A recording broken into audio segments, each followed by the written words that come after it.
لله نحمده ونستعينه ونستغفره ونعوذ بالله من شرور أنفسنا وسيئات أعمالنا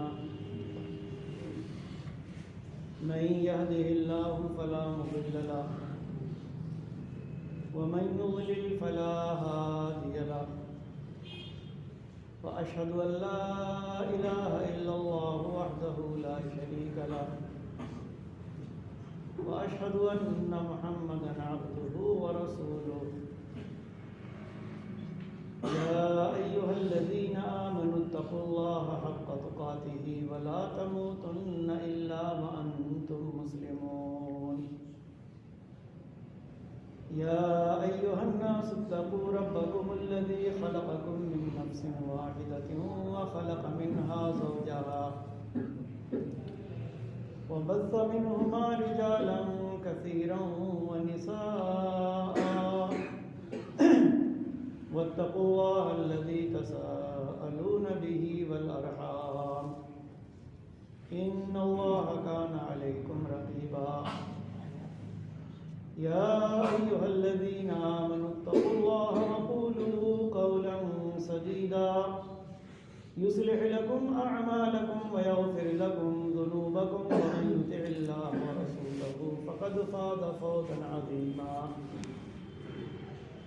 أما بعد فإن خير الحديث كتاب الله وخير الهدي هدي محمد صلى الله عليه وسلم وشر الأمور محدثاتها وكل محدثة بدعة وكل بدعة ضلالة وكل ضلالة في النار أعوذ بالله السميع العليم من الشيطان الرجيم بسم الله الرحمن الرحيم إن الله هو الرزاق ذو القوة المتين رب اشرح لي صدري ويسر لي أمري واحلل عقدة من لساني يفقهوا قولي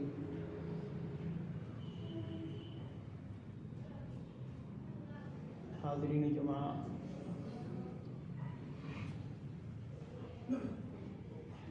اللہ رب العالمین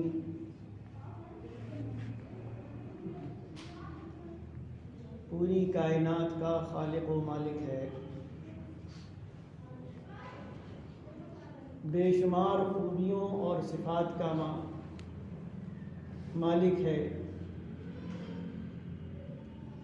اس کی ایک صفت یہ ہے کہ فعال لما یرید، جو وہ چاہتا ہے کرتا ہے، اس کو کوئی روکنے والا نہیں، اس کے کام اور اس کے فعل میں کوئی دخل اندازی کرنے والا نہیں، کیونکہ وہ اکبر من کل شیء، ہر چیز سے بڑا ہے، اس کے برابر کوئی نہیں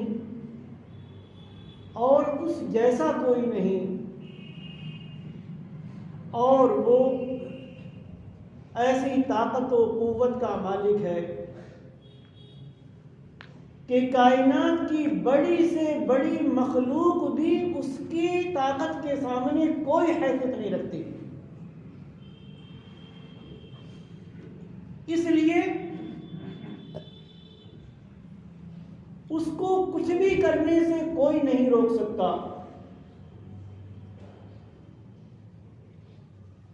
یہ انسان کی بدقسمتی ہے کہ وہ اپنی طاقت و قوت کے نشے میں چور ہو جاتا ہے۔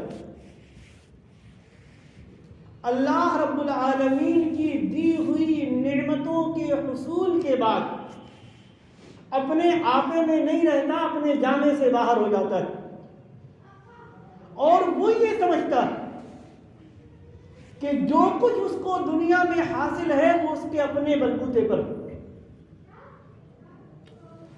ہم نے ایک نام سنا ہے قارون، بے شمار دولت کا مالک۔ اس نے ایک دعویٰ کیا تھا انما اوتیتہ علی علم عندی، کہ مجھے یہ جو مال و دولت حاصل ہے، جو روپیہ پیسہ حاصل ہے، سونا چاندی جو مجھے حاصل ہے، وہ میرے اپنے علم کی بنا پر، میرے اپنے دماغ کا کام۔ اگر میں اتنا ذہین نہ ہوتا، مال کمانے کے گر میرے اندر نہ ہوتے، تو اتنا مال و دولت میرے پاس نہیں آ سکتا تھا۔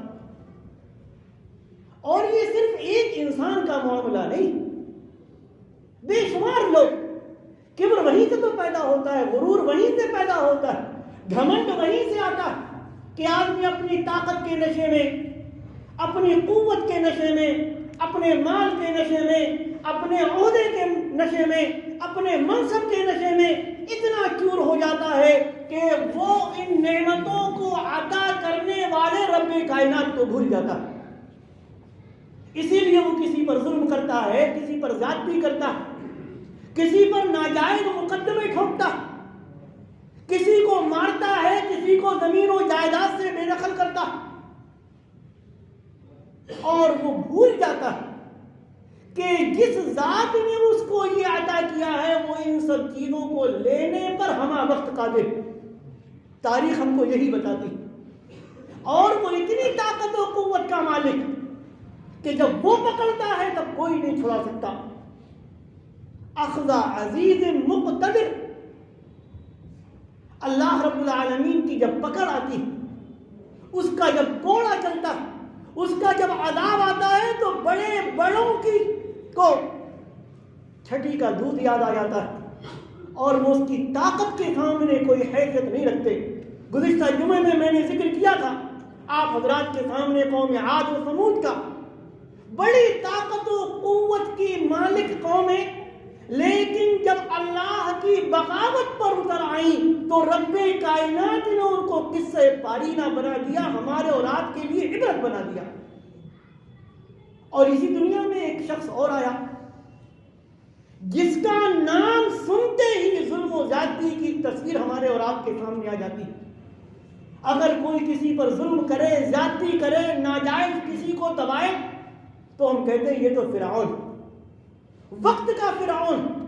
فرعون نام سنتے ہی ایک ظالم و جابر شخص کا تصور ہمارے اور آپ کے ذہن میں آتا، اور اتنا ظالم و جابر کہ الوہیت کا دعویٰ کر بیٹھا، رب ہونے کا دعویٰ کر بیٹھا۔ قرآن میں اللہ رب العالمین نے فرمایا کہ فرعون نے ظلم و زیادتی کی انتہا کر دی، اور اس نے اپنی قوم کے سامنے اور بنی اسرائیل کے سامنے یہ دعویٰ کیا تھا کہ انا ربکم الاعلی، میں تمہارا سب سے بڑا رب ہوں۔ اور جب اللہ تعالیٰ نے موسیٰ اور ہارون علیہ السلام کو بھیجا،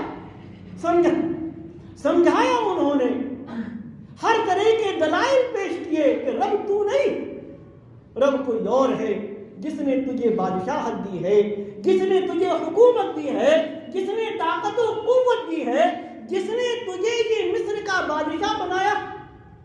لیکن اس نے کہا لیس لی ملک مصر، یہ پوری بادشاہت تو میری، مصر کا میں بادشاہ ہوں، میرے علاوہ کوئی بادشاہ نہیں، اور بادشاہ ہی نہیں، میرے علاوہ کوئی رب نہیں، انا ربکم الاعلی، میں سب سے بڑا رب ہوں۔ اپنے لیے سجدے کرواتا تھا۔ بنی اسرائیل پر ظلم کی انتہا کر دی، انتہا کہ ان کے بچوں کو، لڑکوں کو ذبح کروا دیا کرتا تھا، کیونکہ کسی نے بتایا تھا کہ بنی اسرائیل میں ایک بچہ پیدا ہوگا جو تیری حکومت کے لیے، تیری سلطنت کے لیے خطرہ بنے گا۔ تو اس نے کہا کہ نہ رہے بانس نہ بجے بانسری، میں نرینہ اولاد کو زندہ ہی نہیں چھوڑوں گا کہ بنی اسرائیل کا کوئی لڑکا میرے لیے خطرہ بنے۔ لیکن اللہ کی قدرت دیکھیں، فعال لما یرید ہے، ہم سب کا وہ رب ارض و سماوات، ہم سب کا خالق و مالک، جس قوم کے لڑکوں کو وہ قتل کرواتا تھا، رب کائنات نے اسی قوم کے ایک لڑکے کی پرورش خود اس کے محل میں کروائی، خود اس کے ذریعے سے کروائی، اس کی بیوی کے ذریعے سے کروائی۔ موسیٰ علیہ السلام کی پرورش خود اسی کے محل میں ہوئی، فرعون کے محل میں، فرعون کے ذریعے سے۔ ہے اللہ رب العالمین سے بڑا کوئی؟ رب کائنات جو چاہتا ہے کرتا ہے، اس کی حکمت کے سامنے ساری حکمتیں دھری کی دھری رہ جاتی، ساری عقلیں دھری کی دھری رہ جاتی ہیں۔ قتل کا فرمان جاری کرنے والا کہ نذبح ابناءهم ونستحيي نساءهم وإنا فوقهم قاهرون۔ جب فرعون کی قوم کے لوگوں نے کہا کہ کیا آپ موسیٰ اور ان کی قوم کو چھوڑ دیں گے ایسے ہی کہ وہ آپ کو اور آپ کے معبودوں کو چھوڑ دیں، تو اس نے بڑے غرور اور گھمنڈ سے کہا تھا، تو کہ ربوبیت کا دعویٰ کر بیٹھا تھا۔ اس نے کہا یہ دبے کچلے لوگ جو میری سلطنت میں غلامی کی زندگی گزار رہے ہیں، جن کا حال یہ ہے کہ نذبح ابناءهم، ہم ان کے لڑکوں کو قتل کر دیتے ہیں، ونستحيي نساءهم، اور صرف لڑکیوں کو زندہ رکھتے ہیں، وإنا فوقهم قاہرون، ہم ان پر غالب ہیں، ہم ان پر حکومت کر رہے ہیں، یہ ہمارے غلام ہیں، ہم ان کے آقا ہیں، ہم ان کے سب کچھ ہیں۔ بھلا یہ ہمارے مقابلے میں آنے کی طاقت رکھ سکتے؟ لیکن رب کائنات جو بڑا طاقت و قوت والا، جس نے ہم کو طاقت دی، جس نے ہم کو علم دیا، جس نے ہم کو مال و دولت دی، اور اس کے نشے میں ہم رب کو بھول جاتے ہیں، رب کی کبریائی کو بھول جاتے ہیں، رب کی الوہیت کو بھول جاتے ہیں۔ سب کچھ دینے والے کے سامنے ہم اپنے 24 گھنٹے میں 1 گھنٹہ نکالنے کے لیے تیار نہیں ہے کہ ہم 5 وقتہ صلوات ادا کر سکیں، رب کے سامنے رکوع کر سکیں، اس کے سامنے سجدہ کر سکیں، اس کے گھروں میں آ کر نمازیں پڑھ سکیں۔ اس کی فرصت ہمارے پاس نہیں۔ ہم سے بڑا، ہم سے زیادہ طاقت و قوت کا مالک تھا فرعون، ربوبیت کا دعویٰ کرتا تھا، اور اس نے جو کچھ حضرت موسیٰ علیہ السلام کے ساتھ کیا وہ تاریخ کا ایک حصہ ہے۔ قرآن پڑھیں اور بار بار نہ جانے کتنی جگہ اللہ رب العالمین نے موسیٰ اور فرعون کا قصہ ذکر کیا ہے، اس سے عبرت حاصل کریں۔ جب ظلم کی انتہا ہو گئی، اللہ رب العالمین کا حکم ہوا حضرت موسیٰ علیہ السلام کے لیے کہ بنی اسرائیل کو لے کر نکل جائیں۔ چنانچہ راتوں رات بنی اسرائیل کو لے کر نکل گئے۔ جب پہنچے ایک دریا کے پاس، بحر احمر کے پاس سامنے دریا، ادھر فرعون کو پتا چلا کہ موسیٰ اپنی قوم کو لے کر نکل گئے، یہ اپنے لاؤ لشکر کے ساتھ پیچھے سے چلا۔ اللہ رب العالمین نے قرآن میں وہ نقشہ کھینچا، فلما تراءى الجمعان، کہ جب دونوں جماعتوں نے ایک دوسرے کو دیکھا، فرعون اور اس کے لاؤ لشکر نے دیکھا کہ یہ ہے موسیٰ اور اس کی قوم، ان کو تبھی جا کر پکڑ لیں گے۔ اور بنی اسرائیل نے دیکھا کہ یہ فرعون اور اس کا لشکر آ رہا ہے، اب تو یہ ہم کو مار ڈالے گا، ہمیں صفحہ ہستی سے مٹا دے گا۔ انہوں نے موسیٰ علیہ السلام سے کہا انا لمدرکون، ہم تو بھی پکڑ لیے جائیں گے، ہم کو تو یہ تہہ دیکھ کر دے گا، ہم کو بالکل مٹا ڈالے گا، قتل عام کر دے گا۔ اللہ رب العالمین جو قوت، طاقت و قوت کا مالک ہے، اس نے حضرت موسیٰ علیہ السلام کو وحی کی، ان اضرب بعصاک البحر فانفلق فکان کل فرق کالطود العظیم۔ گھبرائیے مت، یہ آپ کے پاس جو لاٹھی ہے نا، اللہ رب العالمین نے معجزہ اس عصا کے اندر، لاٹھی کے اندر رکھا تھا جو موسیٰ علیہ السلام کے پاس تھی۔ یہ بھی واقعہ کن کن چیزوں کا ذکر کیا جائے۔ جب موسیٰ علیہ السلام لوٹ رہے تھے اپنی بیوی کے ساتھ اور دور کے پاس پہنچے، دیکھا آگ کہیں جلتی ہوئی نظر آئی، آگ کی ضرورت تھی، وہاں پہنچے، اللہ رب العالمین سے گفتگو ہوئی۔ اللہ تعالیٰ نے پوچھا وما تلک بیمینک یا موسیٰ، کہا موسیٰ تمہارے ہاتھ میں کیا؟ قال ہی عصای اتوکأ علیہا واہش بہا علی غنمی ولی فیہا مآرب اخری۔ کہا اللہ رب العالمین یہ میری لاٹھی ہے، میرا عصا، میری چھڑی ہے، اس پر ٹیک بھی کبھی لگا لیتا ہوں، تھک جاتا ہوں تو ٹیک لگا کر تھوڑا آرام بھی کر لیتا ہوں اس پر، اس کے ذریعے سے میں درختوں سے پتے جھاڑ کر اپنی بکریوں کو بھی کھلاتا ہوں، ولی فیہا مآرب اخری، اور دوسرے بھی فائدے ہیں، دوسرے بھی کام بھی کر لیتا ہوں۔ اللہ رب العالمین نے اسی لاٹھی فرمایا اچھا ذرا اس کو ڈال دو تو زمین میں. موسیٰ علیہ السلام نے لاٹھی ڈالی، فَإِذَا هِيَ حَيَّةٌ تَسْعَىٰ، زندہ سانپ بن گئی. زندہ سانپ. موسیٰ علیہ السلام ڈرے. یہ کوئی شعبدہ نہیں تھا، یہ کوئی جادو نہیں تھا، رب کائنات کا دیا ہوا معجزہ تھا. اللہ رب العالمین نے جب فرمایا موسیٰ علیہ السلام سے، جب موسیٰ علیہ السلام نے دیکھا کہ وہ لاٹھی جو میرے ہاتھ میں رہتی تھی، میں اس سے بہت سارے کام کرتا تھا، وہ تو زمین پر ڈالنے کے بعد زندہ سانپ بن گئی، دوڑتا ہوا تھا. ڈرے. اللہ تعالیٰ نے فرمایا ڈریے نہیں، آپ ڈرے نہیں، اس کو پکڑیں گے لاٹھی بن جائے. وہی لاٹھی ایک مرتبہ بنی اسرائیل کو پیاس لگی، پانی نہیں، یا تو میدان تیہ میں یا صحرائے سینا میں.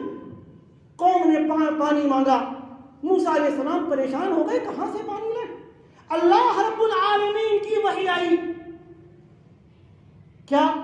وَإِذِ اسْتَسْقَىٰ مُوسَىٰ لِقَوْمِهِ فَقُلْنَا اضْرِب بِّعَصَاكَ الْحَجَرَ فَانْفَجَرَتْ مِنْهُ اثْنَتَا عَشْرَةَ عَيْنًا قَدْ عَلِمَ كُلُّ أُنَاسٍ مَشْرَبَهُمْ.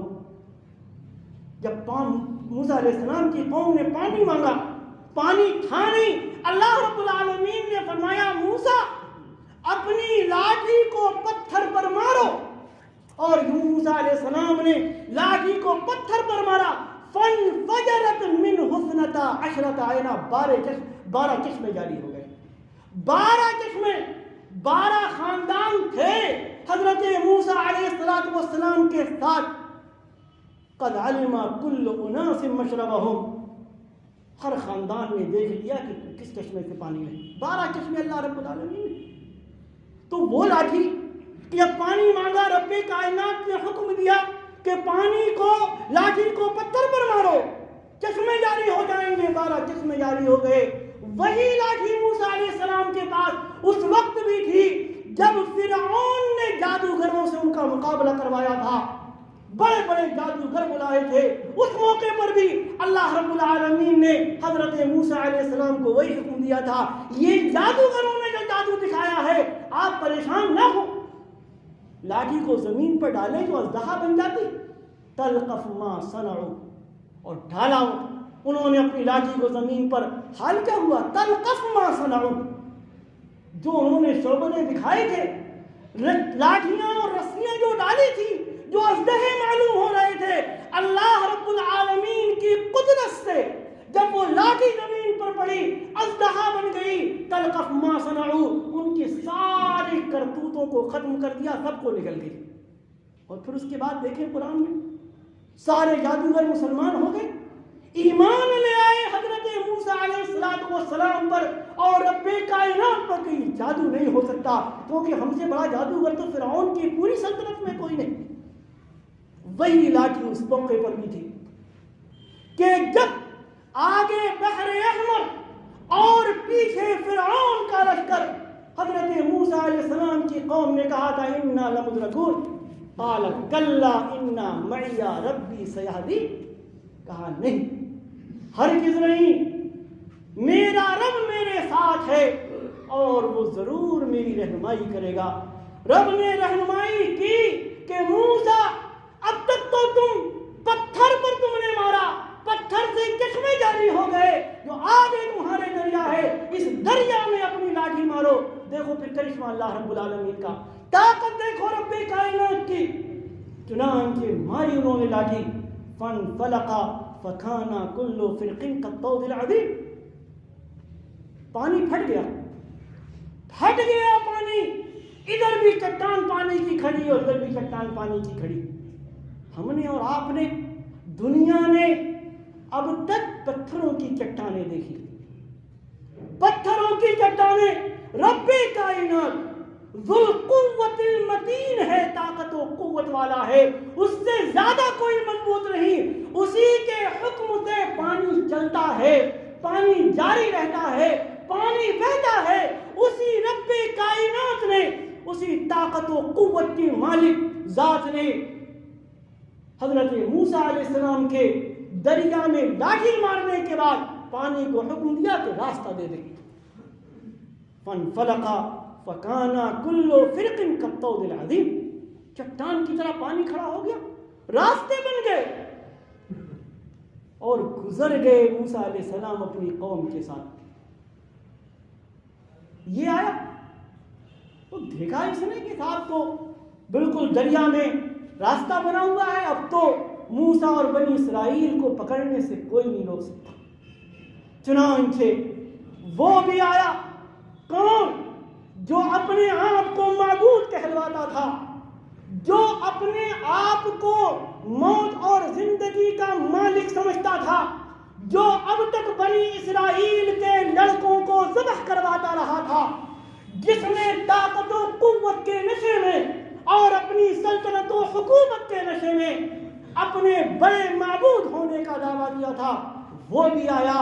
اور جب دریا کے بیچ میں پہنچا, رب کی قدرت دیکھو, رب کی طاقت دیکھو کہ وہ رب جس نے موسیٰ اور بنی اسرائیل کے لیے راستہ بنایا تھا, پانی کو حکم دیا تھا کہ پانی تو اپنی جگہ ٹھہر جا, ان کو راستہ دے دے. وہ جب فرعون اپنے لشکر کے ساتھ جب اس دریا میں پہنچا تو اللہ رب العالمین نے پانی کو جاری ہونے کا حکم دے دیا. اب ڈوبنے لگا, اپنے لشکر کے ساتھ ڈوبنے لگا, اور ڈوبنے کے بعد وہ ربکم العلیٰ بھی ختم ہو گیا, وہ نذبح ابناءهم ونستحیی نساءهم وإنا فوقهم قاہرون بھی ختم ہو گیا کہ ہم بنی اسرائیل پر تو ہر طرح کا تسلط رکھتے ہیں, ان پر غالب ہیں. ساری اکڑ ختم ہو گئی. اور اس کے بعد اس نے کہا کہ میں اس رب پر ایمان لاتا ہوں جو رب موسیٰ اور ہارون کا ہے. لیکن رب کی طاقت اور قوت سے کوئی بچ سکا؟ اللہ رب العالمین کی پکڑ سے کوئی بچ سکا؟ نہیں. چنانچہ ڈبو دیا رب کائنات نے, اس کو ڈبو دیا, اس کو ڈوب گیا وہ. اور ایسا ہی نہیں ڈوبا, قرآن کہتا فَالْيَوْمَ نُنَجِّيكَ بِبَدَنِكَ لِتَكُونَ لِمَنْ خَلْفَكَ آیَةً. ہم تجھ کو اس دریا میں بھی نہیں رہنے دیں گے, اس دریا میں بھی نہیں رہنے دیں گے. تیرے جسم کو, تیرے بدن کو دریا سے بھی باہر نکال کے پھینک دیں گے. لِتَكُونَ لِمَنْ خَلْفَكَ آیَةً, تاکہ تو اپنے بعد آنے والوں کے لیے قیامت تک کے لیے عبرت بن جائے. ہے کوئی دنیا میں جس کی لاش اب تک محفوظ ہو؟ کب سے دنیا بنی؟ کب موسیٰ علیہ السلام کا زمانہ ہزاروں سال پہلے. لیکن آج بھی فرعون اہل دنیا کے لیے عبرت بنا ہوا ہے کہ یہ طاقت کا دعویٰ کرنے والا, یہ ربوبیت کا دعویٰ کرنے والا, یہ غرور میں مبتلا, یہ گھمنڈ میں مبتلا, یہ انسانیت پر ظلم ڈھانے والا, یہ دیکھ لو یہ وہ ہے جس نے اپنے آپ کو سب سے بڑا رب کہا تھا. رب کائنات نے بحر احمر میں اس کو ڈبو دیا تھا. اور اگر دیکھنا ہے تو جاؤ مصر کے عجائب خانے میں دیکھ لو, اور وہاں نہیں تو آج کل تو ٹیکنالوجی کا دور ہے, ایک بٹن کلک کیجئے اور یوٹیوب پر اس کا پورا ویڈیو دیکھ لیجئے, اور اس کے بعد اس رب کی طاقت و قوت کا عقیدہ رکھیے, اعتقاد رکھیے کہ رب کی طاقت سے بڑا کوئی نہیں, رب کی حکومت سے بڑا کوئی نہیں, خالق کائنات کی بادشاہت سے بڑا کوئی نہیں. اگر کوئی بھی اس کے سامنے اس کی طاقت و قوت کو چیلنج کرے گا تو وہ بچ نہیں سکتا.